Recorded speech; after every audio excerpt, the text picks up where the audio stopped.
You know pandemic games, even if you don't know them by name. Have a trip down memory lane with one of these gems. We're talking the classic original Star Wars Battlefront games which brought Battlefield-style action to a galaxy far, far away. We're talking Full Spectrum Warrior, a game which was quite literally developed as a training tool for the United States military. We're talking the criminally underrated Mercenaries Playground of Destruction, which created a bombastic open-world war in North Korea. And of course, we're talking about the incredibly silly and often gross Destroy All Humans. See, you know pandemic games. So whatever happened to them? They were shuttered by EA in the fall of 2009. Yep, sorry to bring down the mood, but what if I told you this beloved California studio went out with a bang? A boom, in fact. An explosive finale that combined all Pandemic had learned over the years and applied it to a strikingly original open-world game with a visual charm unlike anything seen before or since. And it had the odd distinction of releasing a couple of weeks after the closure of its developer. A bittersweet send-off that most people don't even know about. Which is why this week I'm asking, have you heard of the Saboteur? Yes, you're probably wondering what exactly is going on with the graphics here. The Saboteur features a visual motif of monotone or color, of fear and intimidation, and the rebellious spirit which pushes back at bullies. Taking place in war-torn France in the early 1940s, it tells the difficult story of German occupation and oppression. In short, the black and white world the player inhabits is an artistic representation of fascism gaining sharp and sudden traction. However, when the player destroys the tools of the German army, eliminates generals, or inspires the citizenry, color blooms. This stylistic choice is far and away the Saboteur's most recognizable attribute, but it serves a practical purpose as well. While many open-world games throw you into a simulation of a functioning environment, the Saboteur is far more theatrical, borrowing liberally from post-war films which retold the hard-fought battles in simple 3-act structure, but also sprinkling in clever use of color, such as the Nazis' gaudy banners and armbands, or the cool blue of the British spy vixen Skylar, down to the very eyes of those in the resistance. When color returns, it's more than pretty visuals. It's a relief to see something so dark spring to life again. So what exactly do you do in the Saboteur? Well, let's see. You bomb bases, bomb trains, bomb towers, heck, most of the side activities involve destruction of some sort. The Nazis have dominated Paris, and the player is having none of it. World War II might be the single scariest time to ever be alive. We're talking about going from a border dispute to ending up with nuclear weapons in an extremely short amount of time. The Saboteur knows this, and yet it places the combined efforts of guerrilla warfare into a singular character. Now, I'm sure there's challenge to be had. In fact, I had a few frustrating restarts during my recent replay, but this was usually down to misunderstanding a particular goal, as in sometimes tying a bomb to the very thing I was supposed to protect. Oops. But for the most part, the Saboteur features a delightful power imbalance, which allows players to mow down dozens of soldiers without even trying. There's also some stealth options if you want to go all Metal Gear Solid, but Sean is hardly a solid snake, and once the cat's out of the bag, you can pretty much destroy anyone or anything by tilting the stick in their direction. So why wouldn't you go all out? If anything, the Saboteur is a clever homage to another franchise which debuted around the time of its development. That's right, Sean is all too eager to jump, climb, and scamp up the side of darn near every single building, as if you were some sort of assassin following a type of creed. Of course, this was still the early days of parkour gameplay, and it can be a touch slow watching Sean carefully reach towards the next highlighted ledge. But given the architecture of Paris and the French countryside, you'll be topping out at a manageable 3 floors. And yet, Pandemic creates such compelling and diverse gameplay that you'll often be drawn to the vintage automobiles cruising the streets below. Yes, Sean is also an accomplished race car driver because of course he is, able to swing turns and hug corners in a way that certainly feels more accessible than the clunky death machines people actually traveled in. We're talking pre-seatbelt, all metal. And I know what you're thinking. Darn right you can strap a bomb onto that thing and drive it right into a base. One curious deviation from the traditional open world, but one that fits into the themes, is the wanted system. Destroy some Nazi radar equipment, and that's gonna get a whole squad of soldiers heading in your direction. But carjacking, hurting civilians? Nope, nothing. At first I was under the assumption this was an extension of the laissez-faire difficulty, but as the story continues, it becomes obvious the Nazis don't care about the citizens at all. Unless you're messing with their operations, they don't care. Yet on the other side, players can escape their wanted level by using one of the many safe houses provided by everyday people hoping to push back against the tide of fascism. You really get the feeling there's a great world of characters and friends with backstories yet to be revealed. But that brings us to the story which, well, it's a bit insane. See, Sean Devlin is a rather strange composition of the very real, very impressive people who actually did many of the things depicted in this game. But mostly it's based on William Grover Williams, who really was a race car driving Frenchman who joined the British spy network to help overthrow and defeat the Axis-friendly Vichy France. Williams is so incredibly cool that no game could actually do him justice. I mean, he won the very first Monaco Grand Prix, and he was a resistance spy. He was a natural daredevil. But our protagonist Sean and this extensive cast of characters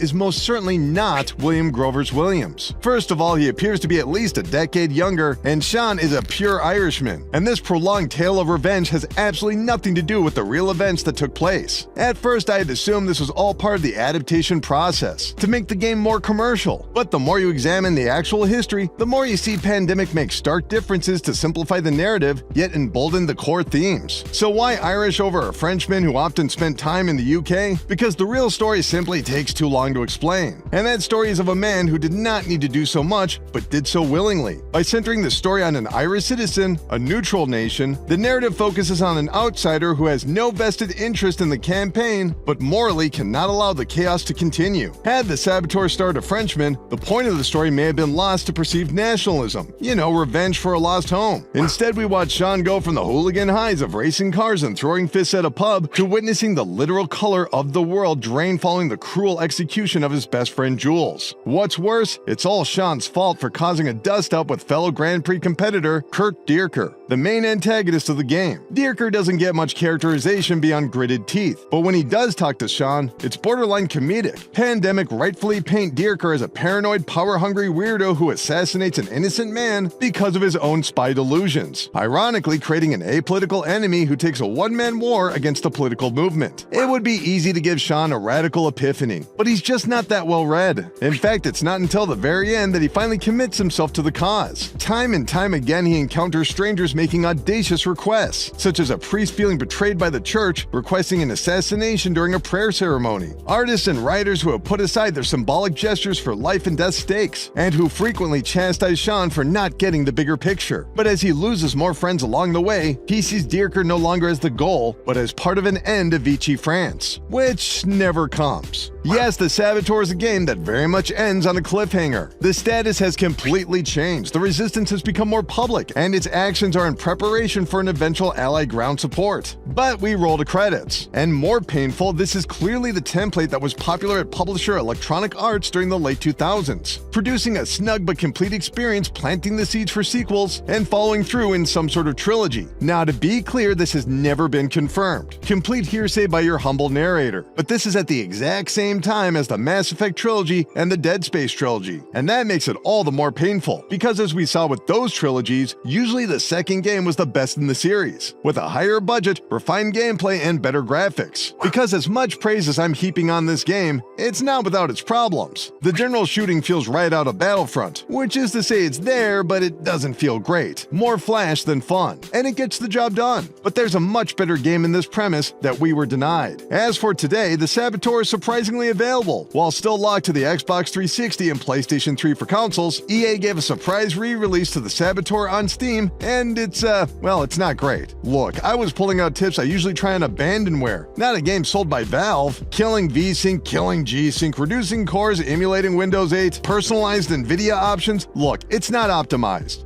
Was never optimized correctly for PC. The graphical style combined with the streaming technology of the time and perhaps the hard drive speeds, well, it stutters a lot. Now, far be it for me to act like some sort of tech wizard, but I have to assume the money they've made so far from this year alone could float some sort of IT to optimize this game for modern systems. Just reading the discussion page, it's clear people still have a strong passion for this cult classic, but this old PC version is just as underwhelming as it was 16 years ago. And while mods are beginning to appear, I wanted to focus on the official channels because frankly, this is inexcusable. But don't let that stop you from giving it a try. It is available on Game Pass for PC. Although I was completely unable to download the game, I really don't enjoy bashing a publisher for every single thing, but EA Play could use another pass, guys. If you want to try the console route, the PlayStation 3 version is a real treat and featured higher resolutions thanks to experimental anti-aliasing. But of course, the Xbox 360 version is perfectly fine as well. The Saboteur was the final game by Pandemic Studios, and it's still remarkable. At times able to throw a few Indiana Jones references before asking some rather startling questions about moral complicity. If we had seen a sequel, we could have seen Sean and crew turn back the tide. But in another way, this ending keeps the adventure alive, and one I'll happily return to in the future. Anyway, that's gonna do it for this video. Have you had a chance to play the Saboteur? If so, what did you think? Or do you have any memories of Pandemic Studios? Let us know in the thread below. Keep clicking around here in Game Rant, and we'll see you next time.